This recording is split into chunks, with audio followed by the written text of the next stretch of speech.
At the commencement of our story, not only is there a mass of taunts, threats, insults, leadership verdicts, violent emotions, important to inconsequential decisions, all such matters are doubled and divided along the divine and human planes of existence, both glossed by stipulations and uninvestigated questions of right and wrong.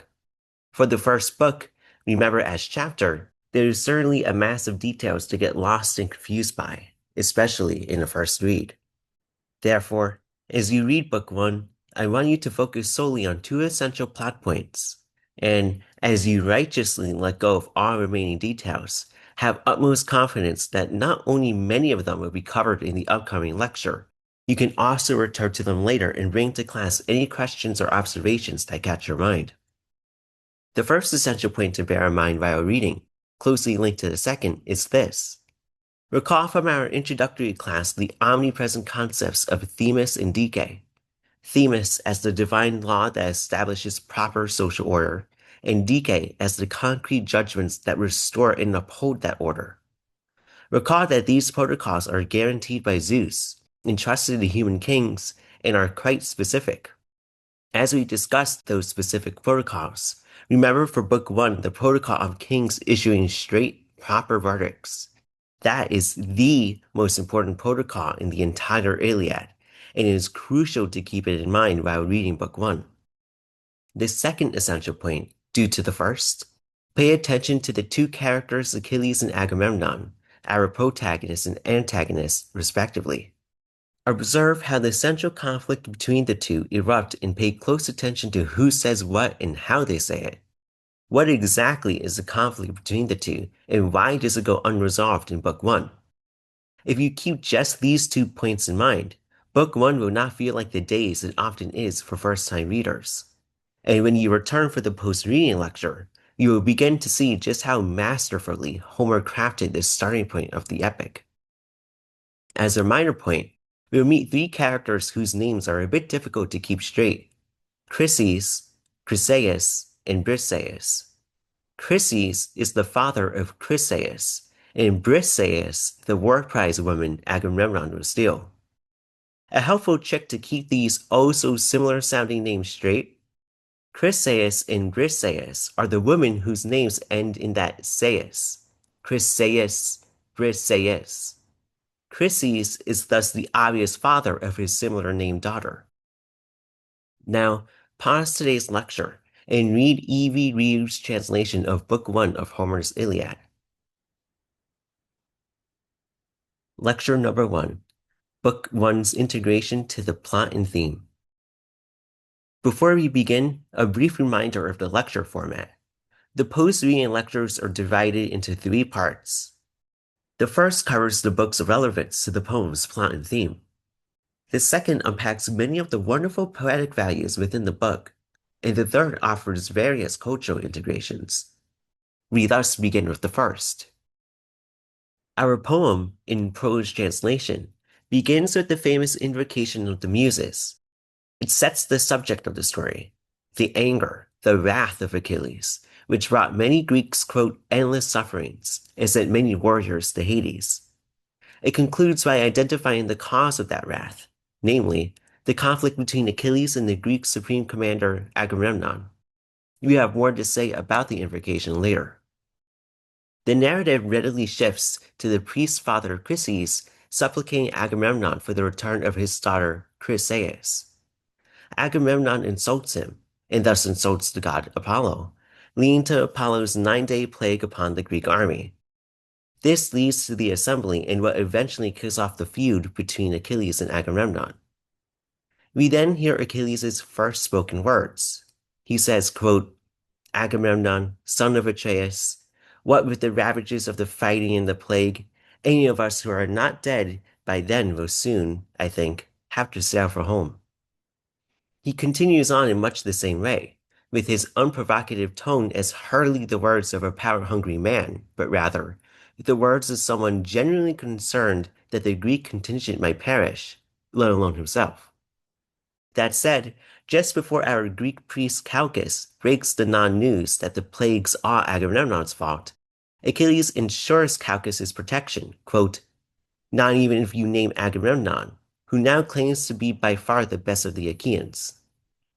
This line is certainly an insult, but hardly an unjustified one in the face of 9 days of death. Parenthetically, poetically, at line 244, Achilles will name himself, quote, the best of the Achaeans. When Agamemnon, very much in character, becomes enraged at Calchas' revelation and demands compensation for losing Chryseis, Achilles responds on behalf of the assembly, quote, most glorious son of Atreus, most covetous of all, how shall the great-hearted Achaeans give you a prize?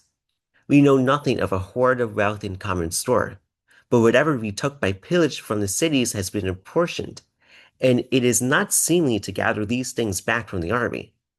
But give back the guard to the god, and we Achaeans will recompense you three and fourfold, if ever Zeus grants us to sack the well-walled city of Troy.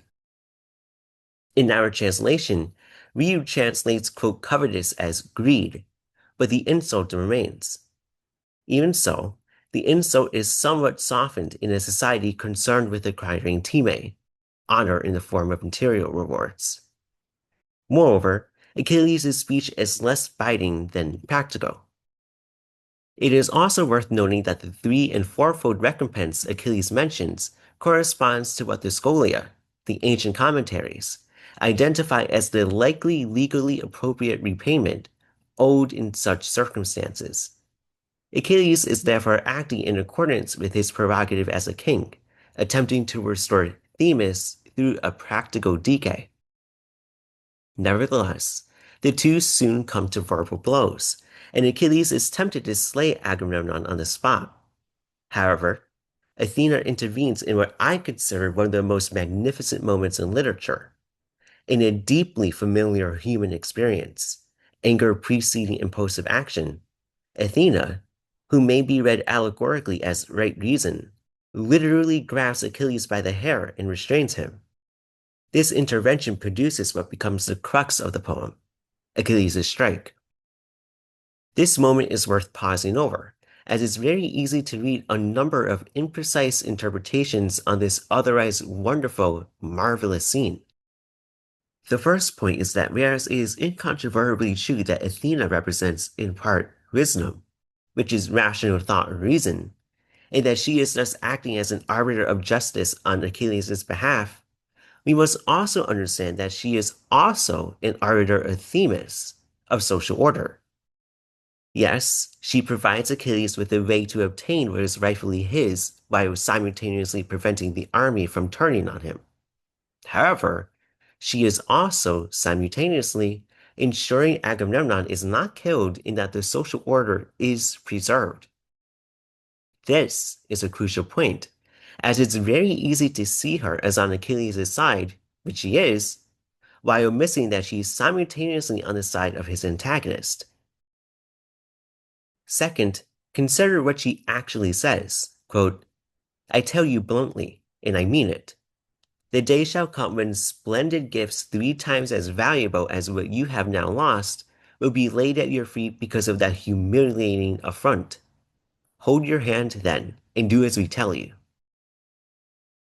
Athena promises Achilles that he will be compensated threefold if he refrains from killing Agamemnon, implicitly urging him to go on strike. Notice that this mirrors the very solution Achilles proposed earlier for Agamemnon. This formula of three or fourfold compensation was the standard legal means of resolving disputes, short of killing the aggravator. Athena is thus not inventing an extraordinary solution. Material compensation is the rule of the land. Her decay, thus, is a standard way of upholding Themis, and we must bear this in mind as Homer will question this standard means of resolution later on.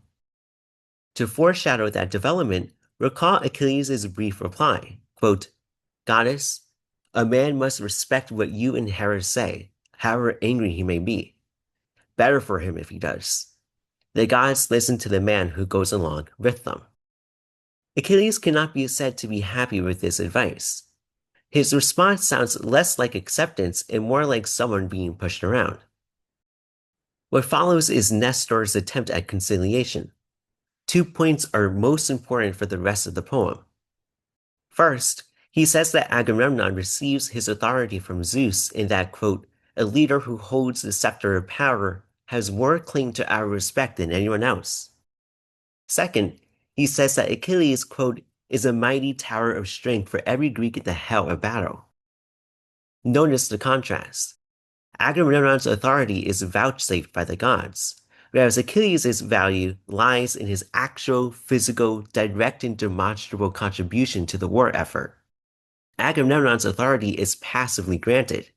Achilles' worth is actively proven day by day. These two conflicting elements as representative of so much of what our narrative will go to unpack in spades. Later, when Agamemnon accuses Achilles of wanting to dominate everyone and have, quote, no superiors, Achilles interrupts him, Rieu appropriately marking the interruption with a dash. This Greek verb, meaning to break in, occurs only once elsewhere in the Iliad, Book 19. At this point, it is worth pausing to examine the poem's central subject, Achilles' anger. In contemplating anger, psychologically speaking, when is it that one actually experiences anger in any context? The answer, from universal experience, is when someone perceives an injustice. That perception may be correct or mistaken, but the emotion itself concerns justice. In the context of our story, is Achilles right to be angry with Agamemnon? From my understanding, he is undoubtedly morally justified. For starters, we may now heavily cash in on our concepts Themis and Dike. One of the fundamental duties of rulers is to deliver straight and proper verdicts. Ordinarily, Agamemnon would judge the dispute, but not only is he part of the conflict, he is the whole cause of it. A straight verdict can occur if the judge himself is part of the defense. Moreover, we can dispense with Themis and Dike and consider the actions from a purely secular Enlightenment perspective. Achilles has legitimately earned his share of Time. He therefore has a rightful claim to it. Putting aside the whole issue of owning slaves, it is Agamemnon's job not to encroach on Achilles' property, yet he absolutely does. In what moral universe can a ruler seize the property of another, particularly the best of his people? Whereas the just claim of Achilles is a vexed issue in the commentary tradition, this course will analyze the Iliad through what I take to be its central moral theme, justice. To reiterate, anger arises from perceived injustice, and Achilles, according to both Homeric moral logic and our own, is justified in going on strike. Moving forward, Chryseis is returned, Briseis is taken, and Achilles calls upon his mother to avenge his lost Time. It is worth noting Thetis' advice. Quote, meanwhile, stay by your swift ships, keep up your anger against the Greeks, and take no part in the fighting. This not only formalizes Achilles' strike, but expands its scope. Achilles is urged to withdraw not merely from Agamemnon, but expand his anger to awe the Greeks. Even though Thetis is Achilles' own mother, and therefore biased, still, one of the members of divinity perceives the justice in Achilles' claim and has no problem bringing it to fruition. Thetis then achieves Zeus' assent, with him offering his sable-haired nod, partly to repay a past favor while managing Hera's reaction. However, as we know, another cashing in on our two concepts, Zeus is the arbiter of retributive justice, or the proper order of things, and understands that Achilles very much possesses a just claim against Agamemnon. However, going further, and here I advance a claim not universally accepted, Homer, and Zeus in this instance, also upholds capital J justice, meaning Achilles' just claim is in the right because it is right, not just a conforming social convention. We will continue to examine this claim as we move through the poem. Book 1 ends with the line, quote, there he went up and slept, with Hera on the golden throne beside him. This closing image reminds us that for all their divinity, we're really bound up in the gods' familial drama, and that their festive and oftentimes trivial concerns are utterly in contrast to the life and death struggles of mortals on Earth. Book One's poetry. As our first example of Homer's poetic mastery, consider lines 181 to 188, which contain Agamemnon's threat to Achilles. Quote, "But here is the threat. In the same way as Phoebus Apollo is robbing me of Chryseis, whom I propose to send off in my ship with my crew, I will come in person to your hut and take away fair-cheeked Briseis, your prize, Achilles, to let you know how far I am your superior and to teach others to shrink from claiming parity with me and playing the equal to my face." These lines contain multiple layers of splendid poetic value. First, Agamemnon frames his threat in the manner of a Homeric oath, explicit and confident. Given that he has already insulted Apollo and violated Themis, this speech wonderfully illustrates his irreverent and irrational character. Second, Agamemnon implicitly argues that just as Apollo is stronger than he is in taking Chryseis, so he is stronger than Achilles in taking Briseis. This speech, therefore, carries the tone less of a confident commander than of a wounded bully. Third, Agamemnon declares that he himself will come to Achilles' hut and seize Briseis. As we know, this never happens. The boast reveals his character as a natural boaster. Parenthetically, note, it's this line that becomes cemented in everyone's minds moving on. Achilles says Agamemnon did so to Thetis. Thetis says so to Zeus, Thucydides in Book 2. Fourth, Agamemnon effectively undermines the assembly's implicit freedom of speech by insisting that his authority must prevail simply because he is superior. He contradicts the participatory nature of the council. Later in Book 9, Diomedes appears to recall precisely this moment when he defends the right of everyone to speak.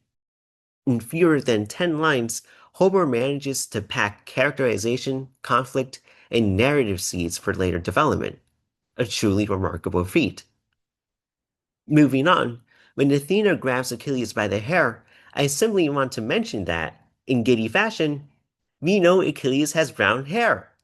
Isn't that so great to know? Athena's action is the most direct and corporeal intervention a god makes upon a mortal in the Iliad. As said earlier, reason itself grabs the hero by the hair and shows him a better way of getting what he wants and deserves. And this leads to Achilles' famous strike. As a friend once remarked to me, it is extraordinary that the Western literary tradition begins with such a powerful image of reason triumphing over impulsive violence. The scene also illustrates one way of interpreting Homer's gods, as psychological phenomena. Reading the gods in this way has its limits and benefits. Regardless, note that Athena remains just as much a divine character upholding the mystic social order as a metaphor for human reason. Later, Achilles tells Agamemnon, quote, "It suits you better to remain in camp, walking off with the prizes of anyone who contradicts you, a leader who grows fat on his own people. But then you rule over nobodies. Otherwise, son of Atreus, this outrage would prove your last." The commentator G.S. Kirk says regarding this passage, quote, "Agamemnon is devourer of the people, that is, of their property, because they are weak and let him get away with it. Otherwise, his latest affront would have been his last." There is a marked similarity in tone to Hesiod's criticism of, quote, "gift-eating kings" in his Works and Days. No doubt it is something of a commonplace. Another salient literary detail appears when Patroclus is first introduced. In the original Greek, he is identified only as, quote, "the son of Menoetius." The name Patroclus itself is withheld. Homer thus subtly conceals the importance of a character who will later become central to the poem's climax. Another moment worth noting comes when Agamemnon orders Briseis seized. Quote, "Go to Achilles' hut, take fair cheeked Briseis by the hand, and bring her here. If he refuses to let her go, I shall come in force to fetch her myself, which will be all the worse for him." Here Agamemnon threatens to wield the power of the entire army against Achilles. It's in these moments of insurmountable odds that go to make our protagonist hero, who is the best warrior, still someone who is without the means to achieve total victory alone. Achilles is the best, but the best man cannot defeat tens of thousands alone. Achilles is therefore no invincible Mary Sue. Like figures such as Lee Child's Jack Reacher or Ayn Rand's Howard Warwick, for all their strength and wisdom, you still get the feeling, existentially, that such characters are always on the precipice of defeat. Another revealing moment occurs when the heralds arrive to take Briseis. Quote, "Ambassadors of Zeus and men, welcome. Come in. My quarrel is not with you but with Agamemnon, who sent you here to fetch the girl Briseis."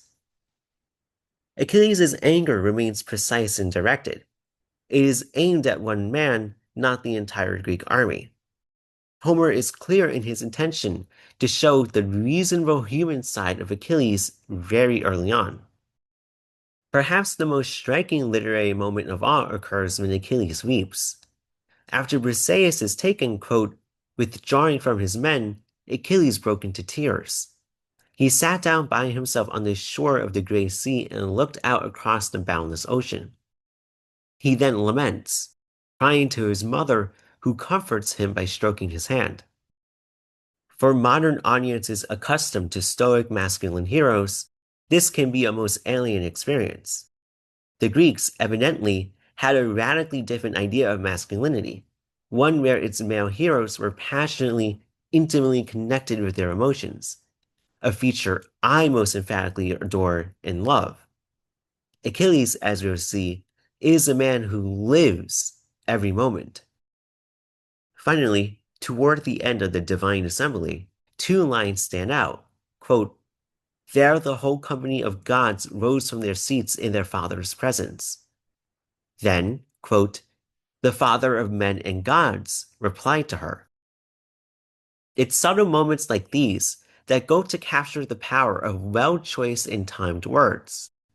This whole scene, at first, comes off as a jealous, all-seeing wife observing some kind of fraud in her husband, and we observe the wife righteously insinuate against her husband.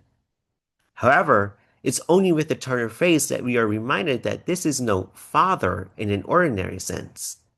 As Kirk put it, Zeus is the father of the gods and men in a most similar way as the phrase, "Our Father who art in heaven," implies. Through asserting Zeus's total status, we move beyond a private conflict to Zeus's public reclamation of his cosmic authority. His fatherhood is much more than familial, it's universal. Book 1's cultural integrations. To begin, the most obvious cultural feature is Homer's invocation of the Muses. Seeking divine inspiration to recount an epic story becomes a defining convention of epic poetry. Nearly every epic that follows, from Virgil to Milton, begins with some form of invocation. Regarding the kings of the assembly and their use of the scepter, remember that this symbol reflects Bronze Age kingship. The scepter was believed to descend from Zeus himself. The motif appears 8 times in the Iliad and 4 times in the Odyssey. It is also important to remember that these leaders are not kings in the later Greek or feudal sense. They are better understood as warrior lords, ruling over territories rather than as full-blown diadem-donning monarchs. Next, consider Achilles' response to Athena, quote, "Why have you come here this time, daughter of Zeus, who drives the storm cloud? Is it to witness Agamemnon's humiliating affront? I tell you bluntly, and believe me, I mean it. He stands to pay for this insolence with his life." G.S. Kirk characterizes the passage as follows, quote, he expresses no surprise, but bursts into an indignant little speech, which assumes that it is the king's outrageous behavior rather than any fault of his own that has caused Athena's appearance. I cite Kirk not because I agree with him, but because it helps explain the title of this course, Achilles, Petulant or Principled. Many commentators generally regard Achilles as a petulant figure, and that interpretation has long influenced Homeric scholarship and thought. Another cultural reference appears in Nestor's recollection of his battle with the Lapiths of Thessaly. For the Greeks, this story evoked the legendary struggle between men and centaurs, a legendary battle that would have been instantly impressive to Homer's audience. Later, when the Greeks offer sacrifice to the gods, Homer describes it as, quote, the smell of sacrifice, mixed with the curling smoke, went up into the sky. Observe that the smell and smoke literally goes up. The gods are literally above everyone indwell in the skies, a temporal rather than non-temporal divinity as in Christianity. Another cultural detail concerns Zeus's nod.